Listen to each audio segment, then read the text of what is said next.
Good morning, everyone. Scott Mabor here with your Medicare Missive from the pond for Monday, the 20th of April. Hope you are all doing well. Hope you enjoyed the weekend. Happy Patriots Day to those in Massachusetts, I think is the only state that celebrates it. So it's Marathon Monday here in Boston.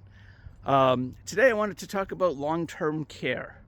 So there was on LinkedIn, I commented on an article that was published by a financial planner that I work with, and he was talking about, long-term care, even for people who have the assets to pay for it out of pocket. Why would you want to?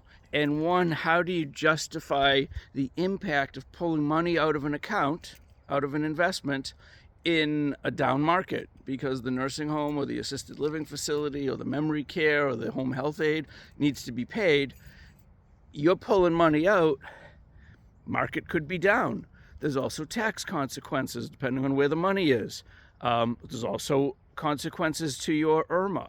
So many people, when I talk about long-term care, they assume Medicare pays for it.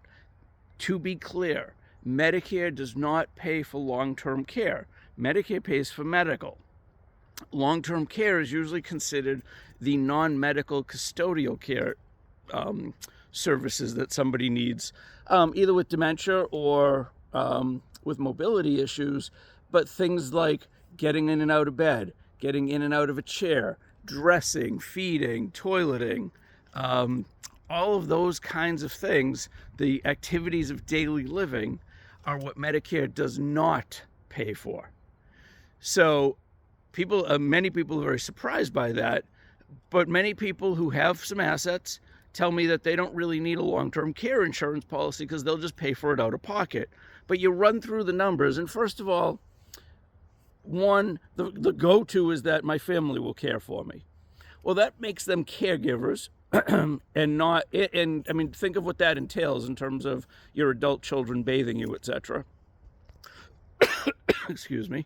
But it's also, so that will last for as long as it lasts. It puts a huge burden on the family. No doubt makes the siblings, your children, pits them against one another, because one, no doubt, either because they're single or closer or whatever, older kids, whatever the situation, they're the ones that feel like they're shouldering most of the burden. If you're relying on your spouse, it is the best way to send your spouse to an early grave. It is so hard on the spouse to be caregiver and spouse. Physically, mentally, it's exhausting. It's terrible for the spouse. So most people say, well, I'll get some care at the home. I'll get some assistance at home. Very expensive, very hard to book. And you're like, well, I just need a day or two. Very hard to get, not part-time, because most of the caregivers and most of the agencies want steady work. So they're not going to come to your house for an hour. It's not worth sitting in traffic to come to your house, swing by and get you dressed and then take off. They want half-day, full days. And it's no cheaper if you go with live-in help because you want to stay at the house. That's no cheaper, usually more expensive than going to a facility, and logistically really complicated. Now you have a stranger living in your house, or multiple strangers, because they'll be on shifts. If you go to assisted living memory care, $10,000, $12,000. Nursing homes are going to be pricier. So even if you have the assets, it doesn't make sense. So how are you going to pay for all this? You can self-fund. We've talked about that. You're taking money out of an account that's presumably earning interest or growing that you will now be taxed on. It will affect your IRMAA adjustment for Medicare. And you may be pulling money out in a down market. So that's option one. Option two, you qualify for Medicaid, which means you have, no matter what you have for assets now, you're down to $130,000 in Massachusetts. You have a lien against your house if the state paid for any assistance. And when your spouse leaves the house, that lien gets satisfied before any other. And you will be spent down. So even if you have $5 million, you're spending down to $130,000. Your third option is a long-term care policy.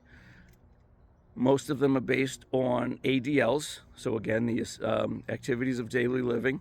If the doctor says you can't do them, then a couple of them, then you typically would qualify to go on claim, and you would, depending on the style of plan, you'll either get a check or you'll send bills and get reimbursed.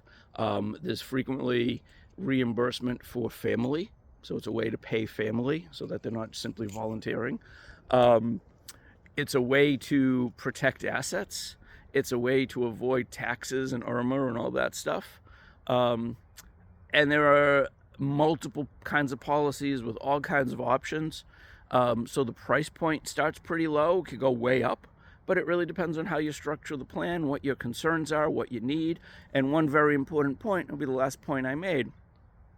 If you have a $15,000 monthly charge at a nursing home, you don't need a $15,000 a month policy, because you do have other income, you do have other assets. So maybe you need a $5,000 a month policy, maybe a $10,000 a month policy. You know, your pension, your Social Security, other assets, other RMDs. You don't need to cover the entire nut with the policy. Cover a portion of it and just make life easier. Let me know if you have any questions. Always happy to discuss, and let me know how I can help. Thanks for watching.